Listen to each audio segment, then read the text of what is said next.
What is up, people? Today I will be reviewing Aquaman, and I got that coming up for you next.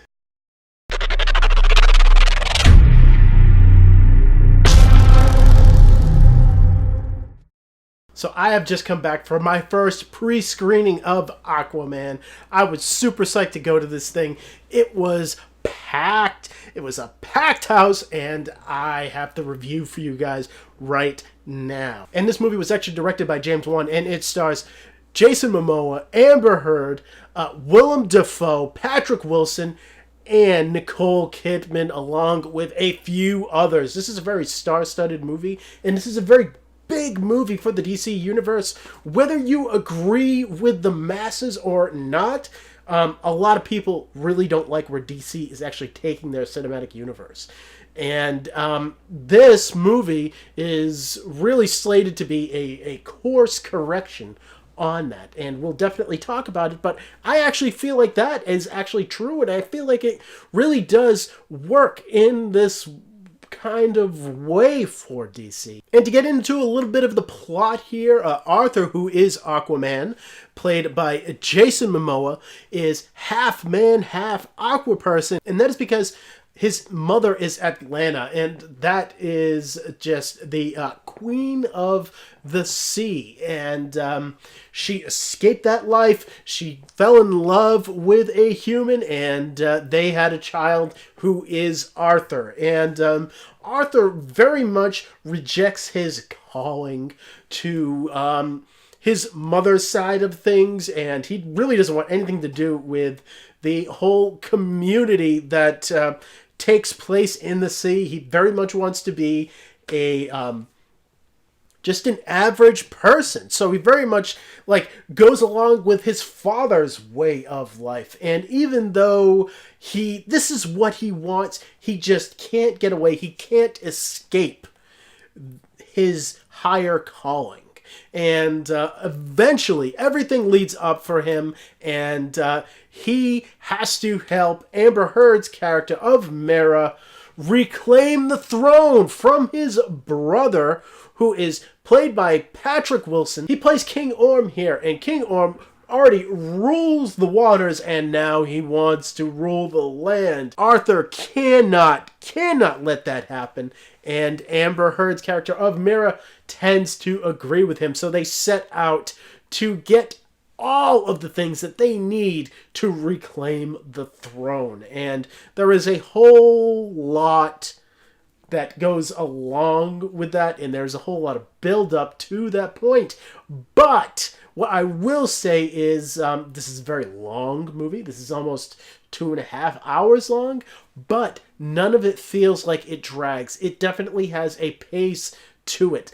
A very rapid pace that I will say has its weaknesses and its very strong suits. And the weaknesses here is, some of the more heavier parts of this movie, you don't really get a chance to linger on them or feel for these characters as they go through those elements and really have a deep feeling for any of these other characters other than Arthur. And that is largely because of the pacing of this movie and how it just constantly wants to move. You don't get to linger on any of the moments that truly kind of matter, which makes you feel like, okay, this movie is kind of going through the motions, and what does this all matter? But what I will say is, because of that rapid pacing, while you're watching it, you don't even think about it. You are just thinking about the wild ride that this movie is taking you on. They are going to show you a lot of different imagery that really you don't get to see every day in everyday films, and James Wan is going to stylize this in a way that doesn't require you to take it too seriously. And James Wan actually does a great job directing here, just because all of the action scenes are so well put together. They use super wide lenses and wide takes to the point where they're actually this action doesn't have a lot of cuts to it, which is really impressive. I always love it when a director wants to do that. Now, it isn't like Children of Men good. Children of Men had long scenes scenes of war, actually, that never cut the camera. The camera does cut here, but I would say that it only cuts when they want to cut and when they need to. So I would equate this to how Daredevil films its action scenes on the Netflix show. And a lot of people like it there, and I feel like they would love it here. And James Wan just brings a whole lot of fun here, and it's just so refreshing to see a director in the DC universe that has a very clear-cut vision that truly works.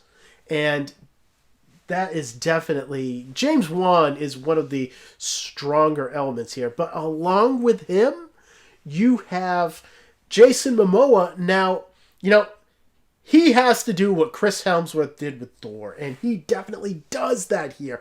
I would really equate Thor with Aquaman, and that is why I would, kind of lump them into the same category, and that's why Jason Momoa really has to do what Chris Hemsworth does for me, and he does.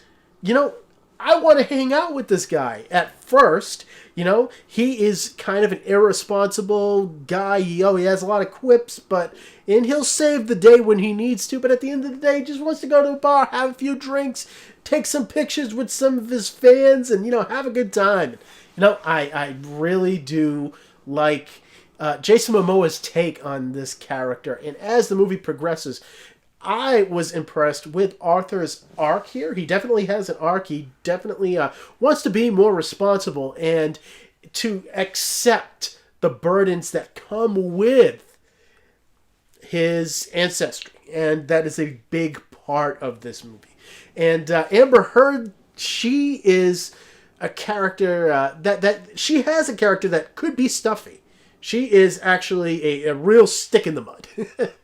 But what I will say is, as you get into her character, you understand why she is that way. A lot is riding on Arthur, and she, at first, doesn't know if he can pull this off. And if he doesn't, she is just done in this community that she has. And I feel like that is just a real strong through line for her character. And as the movie progresses, of course, she does soften. And I feel like this is a strong role for her.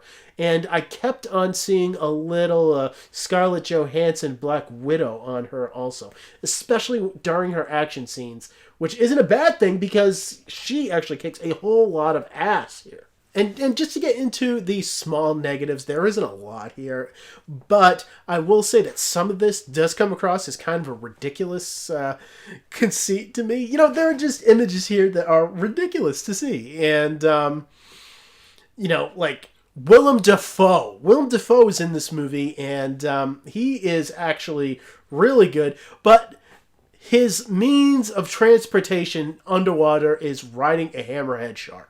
And it is a ridiculous thing to see Willem Dafoe riding a CGI hammerhead shark. And I realize that is just the conceit with not Iron Man, Aquaman. That is just a conceit.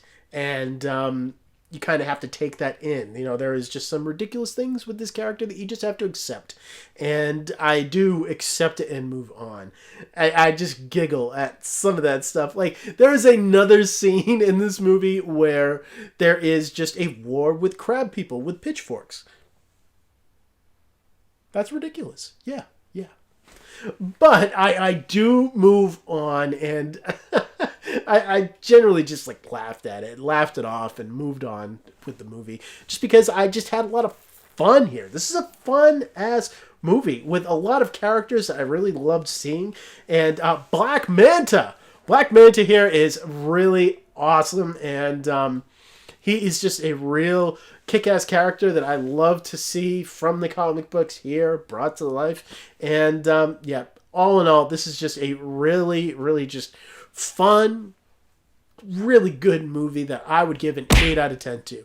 And to get into the 3D in the Atmos real quick, I did get to see this in both those formats, and I will say that 3D is actually excellent. There's a lot of CGI here, a lot of good CGI, not Justice League CGI. And that really lends itself to a pretty good three-dimensional quality that this movie definitely had in 3D. I didn't see any ghosting at all. This is really a damn good 3D presentation. And with the Atmos, a lot of the water effects were overhead, and I just really had fun listening to this mix. I hope that translates over to the home audio, and I will definitely comment on that when it comes out. And coming up next on the channel, I do have to review The Nun and Evil Dead 2. I did say I was going to review those for you guys, and so I will. And I have a whole lot coming up for you guys after that. I don't know how I'm going to do it, but I'm going to do it for you guys because you guys are awesome. And I don't even need to say it because you know you're awesome. And I will see all of you next time.